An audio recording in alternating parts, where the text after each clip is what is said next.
And essentially, over the course of the last couple of years, man, you got the opportunity to step into a starting role. You haven't let go. Because you're going to be one of the top cornerbacks in that room this year. When you think back to that year, I mean, obviously, you've always felt, I imagine, like you were ready for that challenge, but you really stepped up and embraced it. Yeah.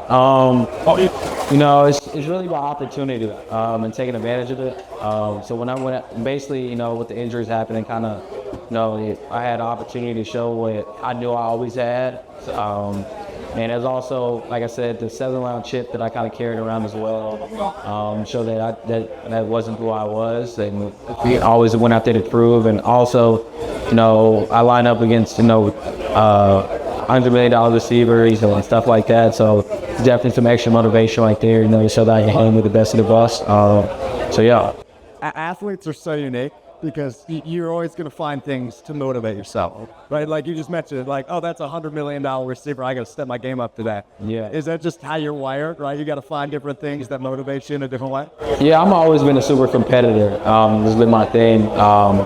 So basically, you know, when I see guys on there, I circle the matchup. Like, that's like who I want to see. Especially when I know they got a true number one out there. You know, I study them extra harder, but like I said, it's not just the number ones. They'll be the guys you don't know about too. You know, I give them the respect to do it. Definitely. Your first year in Green Bay was Jordan Love's first year as the starting quarterback, right? That was kind of the start of the new era here in Green Bay, as you guys really started that youth movement, if you will, being the youngest team in the NFL. You go against Jordan Love all the time in practice. What's it like, and how have you seen his game grow since he took over as the starter of this team? Yeah, Jordan's an elite talent. You know, he gets me better every day. You know, just from the passes, the reads he makes. You know, it helps you, you know, prepare for it. It's like having something like that on the team. Like, it helps us as a secondary as well. So yeah, just seeing him like grow throughout that season, like from week 1 through, you know, to the end of the season, and see who he is now. I mean, it's just an honor. It was like I say that you witnessed something like that. For sure. You know, it helps you elevate your game, as I mentioned, right? I mean, that's what every great athlete wants, is other great athletes to help push them.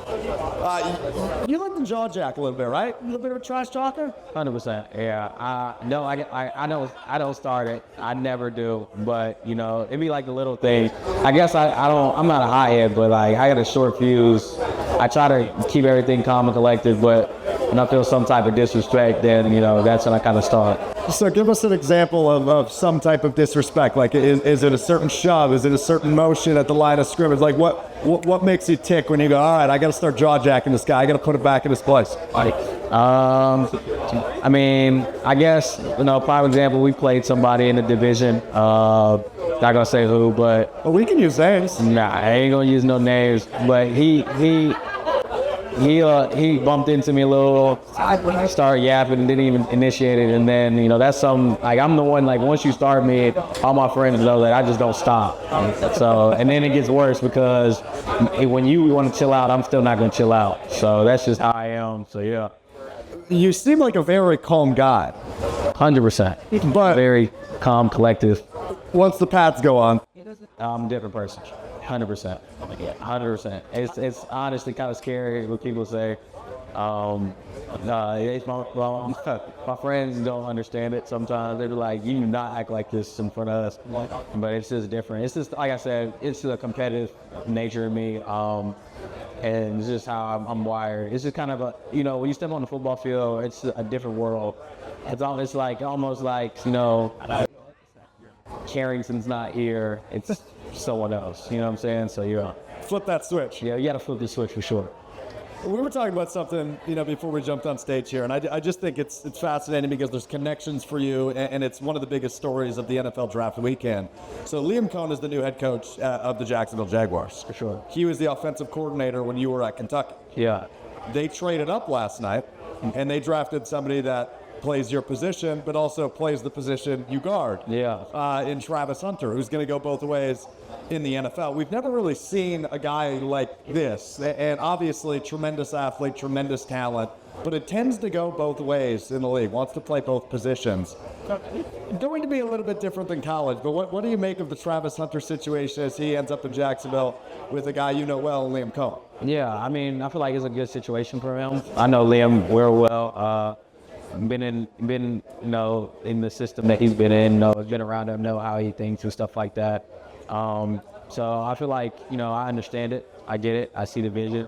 Knowing Liam. So yeah, him playing both ways, I can see it for sure. Just because of I know how his mindset is and everything else. If you ask, people say oh, do you think he can do it like he did in Colorado? And I was like, I mean, I think he could do it, but it's going to be, modified a little bit. But definitely think he has the talent and capability to do it for sure. The Green Bay Packers signed a free agent cornerback this offseason. His name is Nate Hobbs, coming from the Las Vegas Raiders.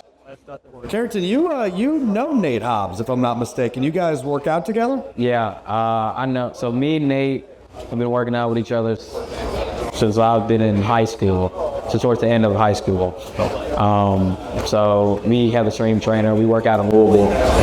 So yeah, it's funny how things just come full circle and stuff like that. Well, I see you smiling over there. What was the recruitment pitch for Nate Hobbs? Don't tell me you weren't involved. No, I wasn't involved with the recruitment. I don't believe you. I was not involved with the recruitment pitch.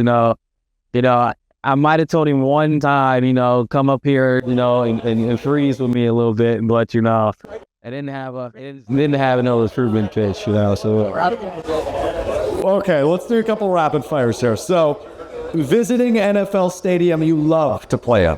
I love to play in, other than Lambeau. Other than Lambeau. Okay. Shockingly, I love playing in Pittsburgh.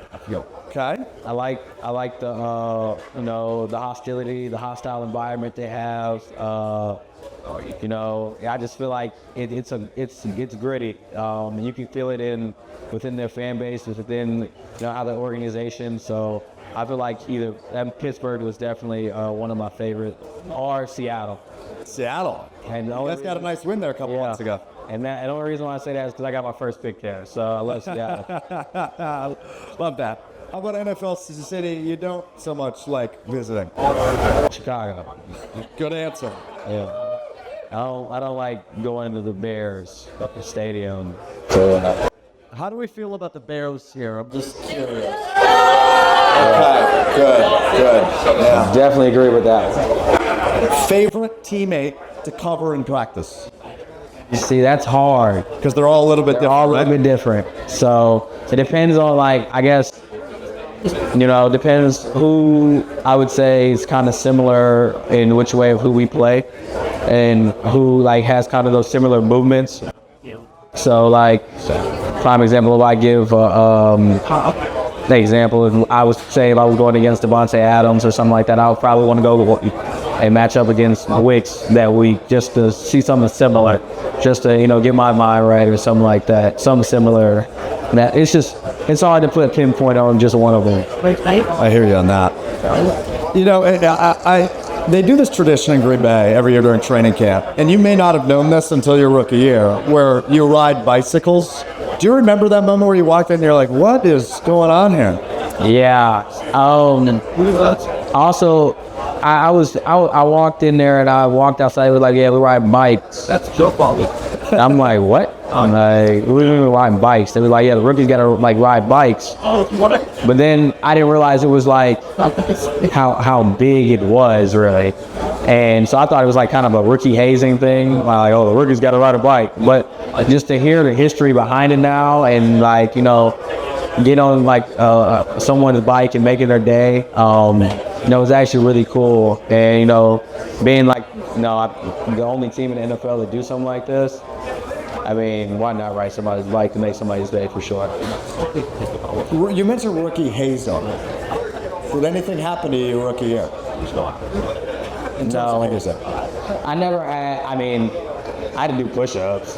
But they didn't like fill your car with goldfish or anything weird. No. I mean, I didn't have anything crazy ever happen. No. I've seen some of the stuff that's happened to other people on other teams, but I've never, ever, other than push-ups. I mean, when Rasul was here, he made me, just out of the blue, made me do push-ups in the middle of a hotel in front of everybody. Like How many? I think they're like 20, 25, something like that. So he made me do push-ups in the middle of the hotel. And everybody's just walking past me, just looking like, I just look stupid. You're just in a hotel lobby. Hotel, literally, right off the elevator. And he was like, we're gonna need some push-ups. I was like, all right. What would happen if you said no? I don't know. I always wanted to test the waters a little bit, but that was really the only thing. It was more of a respect thing, true. You know what I mean? Like, he's been in the league for a long time. He's a vet. I respect his work. So, I mean, I said, why not? I'm not gonna just, let him. I just said, let him have it. So, little push-ups won't hurt anybody. Help me out. I love it.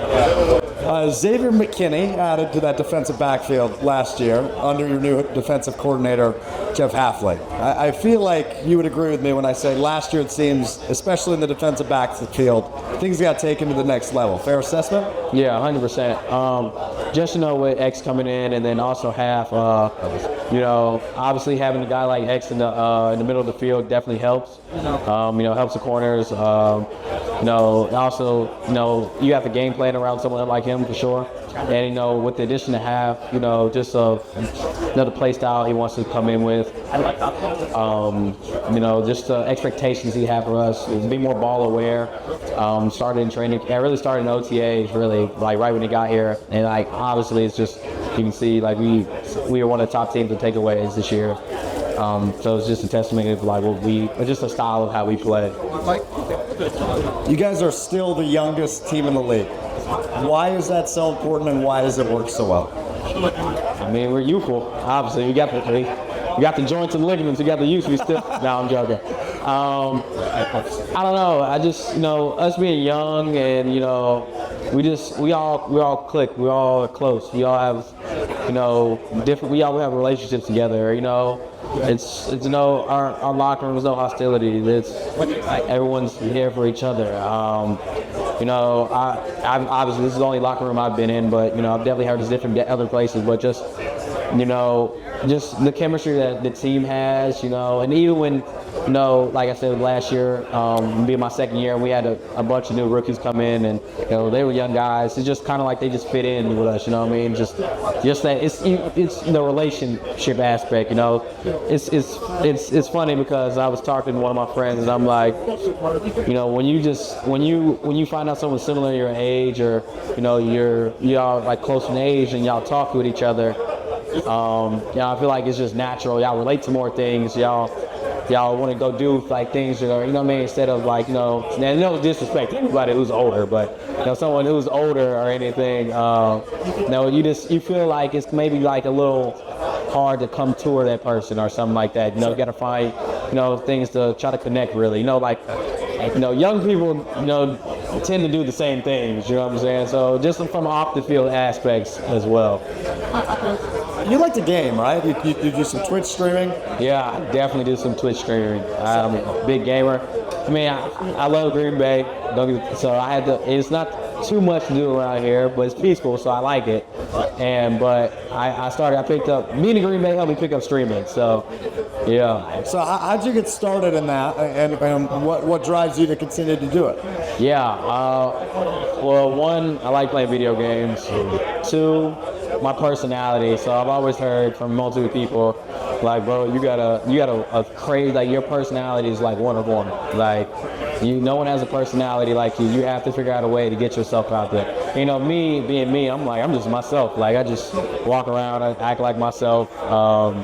So yeah, they like this. Well, you like video games, well, start streaming. So one of my friends told me, actually him right there, he told me, he's like, bro, if you start streaming, like, I'll help you out. I'll set it all up for you, and you'll enjoy it. So, he set it up for me, kind of showed me how everything works, and I found out. And it's funny, everything saves on there. So going back and looking, like some of the stuff that I do, and some of the stuff I say or how I react to things, I don't even know I do. And so I go back and look at it, I'm like, oh, I didn't know I do stuff like that. But yeah, so it's definitely a good hobby that I picked up. Kind of just fits my personality.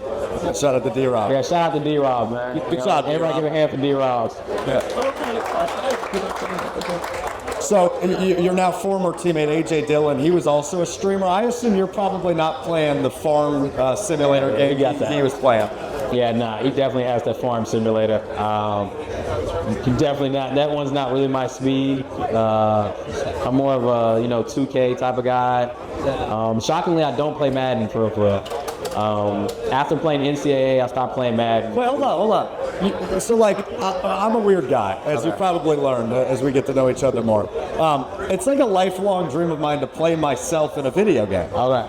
And you're telling me you have never played as yourself in Madden? No, I have played as myself in Madden, and I only play as myself in Madden. So do you got like 19 interceptions a game?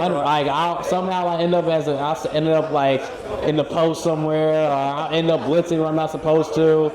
I'll definitely go play as myself, but I only will play as myself. But other than that, I stopped playing it because I got an NCAA, and I felt like NCAA was way faster than Madden. So I was like, so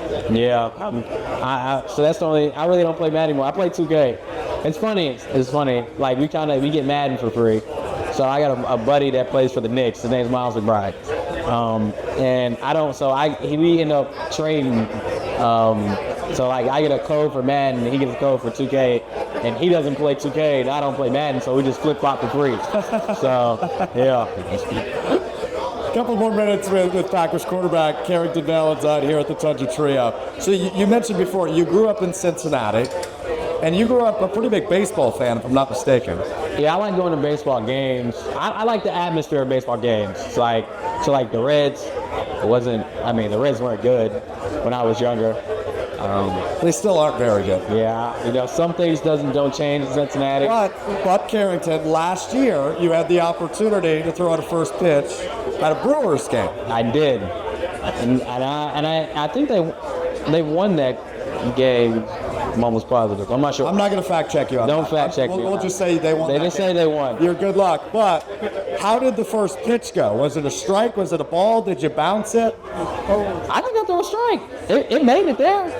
It wasn't. I don't know if y'all saw when 50 Cent threw out the first pitch and it went wide left. It wasn't as bad as that. I actually, if I really practiced for it, and they told me yo, come throw the first pitch again, I would practice for it now, and I feel like I throw a strike, and I put some meat on it too. So is it safe to say we can say Carrington Valentine is now a Milwaukee Brewers fan? Yeah, 100%. I'm a Brewers fan. Yeah. Hey, you hear that? 100%. Yeah. I'm a Brewers fan. 100%.